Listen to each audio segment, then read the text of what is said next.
Multiple microphones. Let's go. Coach. What's going on, guys? Coach, having a bye week at this point of the season when you've got a lot of games under your belt, what does that allow you to do? Are you able to self-scout maybe a little bit more? Just kind of outline how the bye week benefited you at this point in time. Yeah, for sure.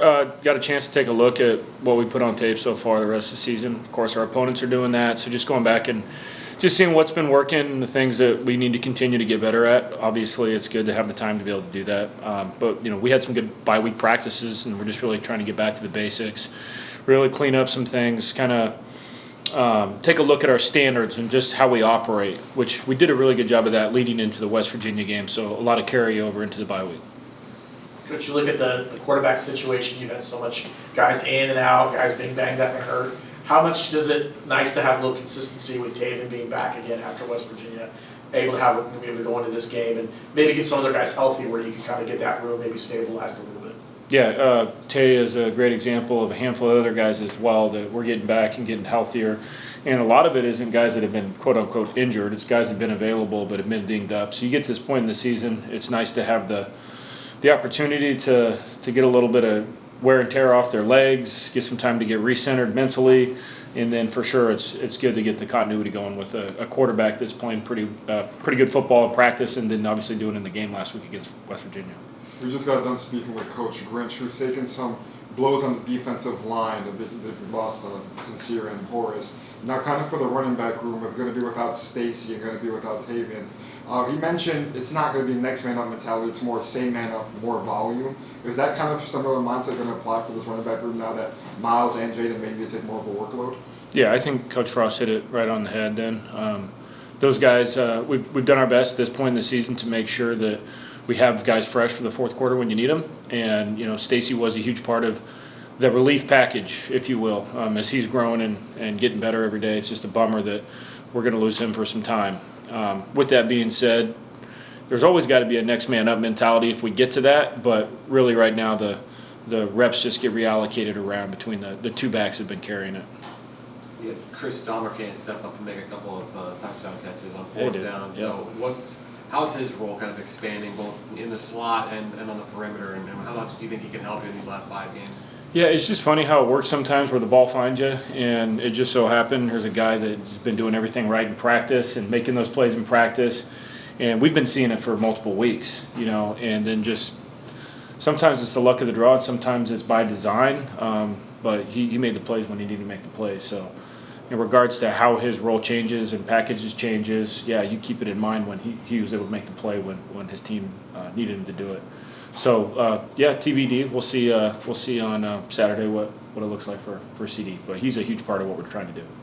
How important was a game like West Virginia to really get your offense going? Because we've seen some struggles earlier on, and so how big was it to kind of get some momentum going in that West Virginia game, and how does that help you now go into Baylor? Yeah, when you have success like that, particularly the explosive plays, which we've been preaching, that helps confidence a ton. It makes just everyday life a lot easier when the confidence is there. It makes the next week of practice feel a lot better because the confidence is building. So that helps you get in a groove. It's funny, we talked about this as an offensive unit. We had some issues with these 18-play drives that equal almost no points, sometimes a field goal, sometimes not scoring touchdowns. And I believe we had a 93-yard touchdown drive, maybe a 97-yard touchdown drive. Quote me, or forgive me if I'm off on a couple. This was a couple weeks ago, and then for sure an 85-yard touchdown drive. Those weren't 20-play drives. Those were a handful of chunk plays and then the explosive play. So those explosive plays help confidence so much, and it makes it a whole lot easier when you're designing plays. You don't have to use 20 play calls up in one series. So good for the momentum moving forward 100%, and just good for the confidence overall. With the bye week coming just past the midpoint of the season, how much of the bye week did you use kind of doing some self-evaluation, and where do you feel like this offense has grown the most as you get ready for the kind of final kick of the season? Yeah, you get to this point in the season and you find out, okay, what are the core schemes, whether it's the pass or the run game, that have been working? What can our guys do well?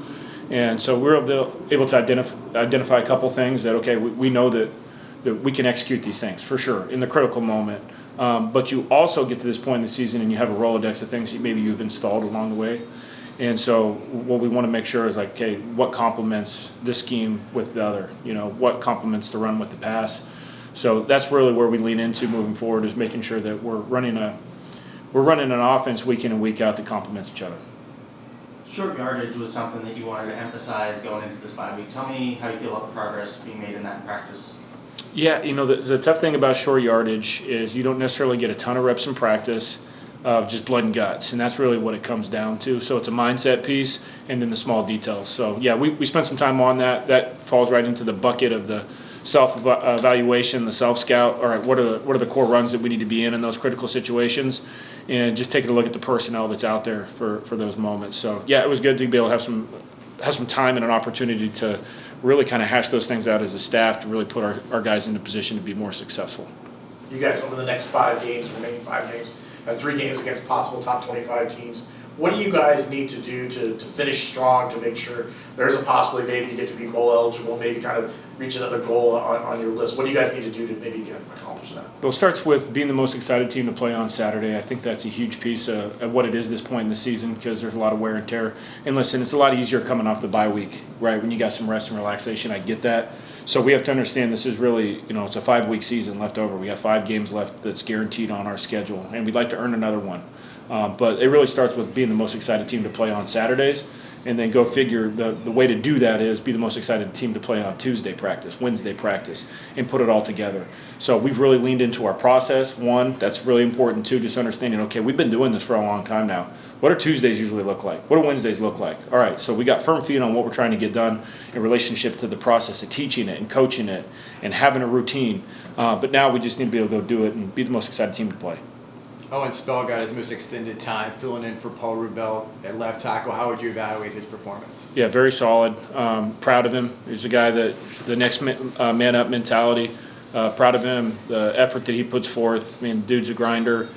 So really happy that he had some success. Now listen, we're not perfect. There's nobody that's perfect. And opportunity to get to play that many snaps, of course you're going to go back and, okay, here's a lot of things that I can get cleaned up. But just really proud of how he attacks. I mean, he's been doing it since he got here. So, yeah, proud of him, and he did a really nice job, and looking forward to him to have continued success.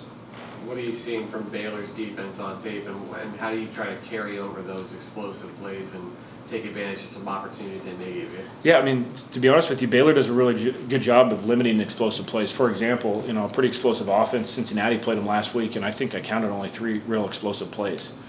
And what Cincinnati was able to do is be pretty meticulous, not hurt themselves, and put some drives together. So for us, we need to be able to avoid the negatives. And one thing that Baylor does a nice job of is each week there's going to be a specific plan for us. So there's going to be some unscouted looks. So we spend a lot of time talking about, okay, here's what we're expecting, but we need to be able to react to almost everything. Now, at this point in the season, when we got this many games under our belt, we've seen a lot of stuff. And we see a lot of stuff from Coach Grinch and our defense every day in practice. So now we just need to get out there and go execute, no matter what the look is going to be from the defense. But they do a really nice job. They're going to mix up the pictures. They got good players. They're one of the more athletic teams that we've played against. So, yeah, we got a challenge. They're a lot better than their statistical data shows. This is an athletic defense, and our guys are not going to be in any way afraid of that. There's going to be no fear of failure, and we're going to go attack. But I think our guys are really leaning into the confidence that they got from having some success. And then the cool thing is when you win before bye week, that almost counts as 2 because it's good vibes for 2 weeks. And you know what happens when you win? I mean, the sky's bluer, food tastes better. All things are a lot nicer and easier, so we need to use that as a positive into momentum to go take care of business on the road. Kind of mentioned using the bye week as to take momentum and take confidence going in. Do you think the bye week kind of as like a natural midpoint in the season? Where have you seen this offense grow the most? What are you most pleased with? Like through the bye week or just in general? Just in general throughout the season. What's surprising to me is when you go back and look, and we're constantly hunting for explosive plays.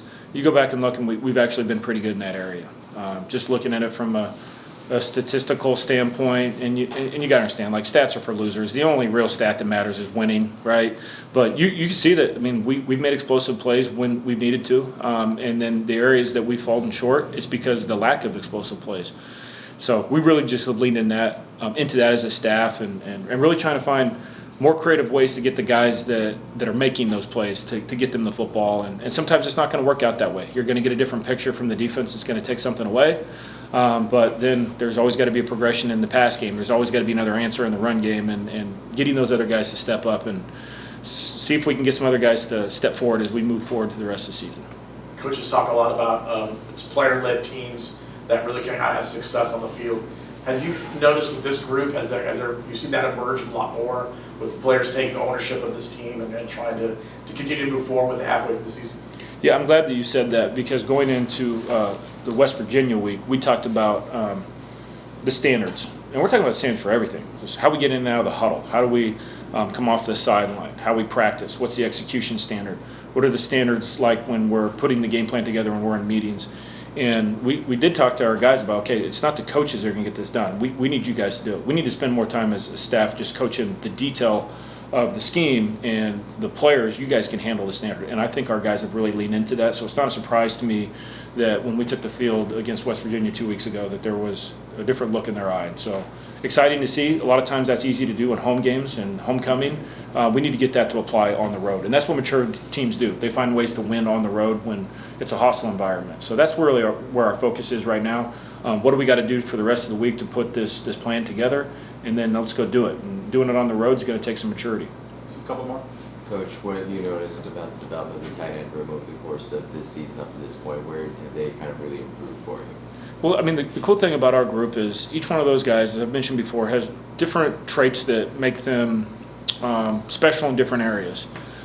What we've seen over the course of however many games that we've played now is some of those truths come to light in relationship to what guys are what they're good at. And the other cool thing is we're starting to get these guys to be healthy. We've been banged up at a couple spots here, not necessarily on the injury report, but definitely banged up. And I guess the thing I would say is we're finding out what guys can do and what might be better for a different player. So that's us getting our personnel squared away, who's on the field at that time for specific plays. You mentioned the difficulties you've had on the road. Is it anything you try to change in the preparation going into that kind of thing, or is it just maturity, as you mentioned, is it just experience of learning how to do so while it's actually happening? I mean, if you're going to say, like, what's the most important thing, it's the experience, period. I mean, that right there is so big. We've had a couple road games, and they haven't gone the way that we want. I think that the guys understand what the standard is to win on the road. I think that we've been close to hitting that threshold a couple times, but now we just got to go do it, and I think just having a better understanding what that's like.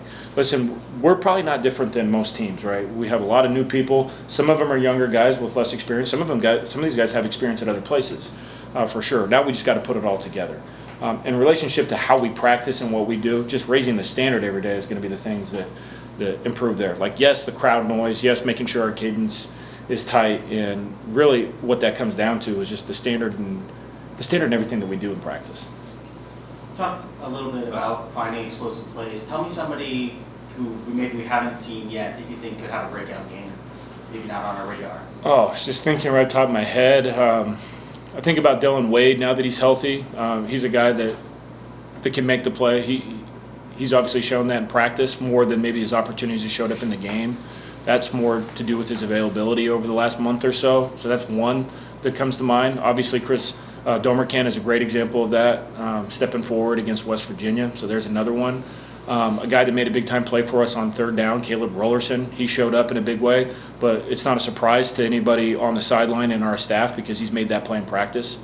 There's just a handful of names. There's countless other guys that are doing a good job. It's just there's only so many reps. There's only so many opportunities in a football game, so you got to take advantage of those when they do show up. Appreciate it. Thanks a lot. Thanks, guys. Appreciate it.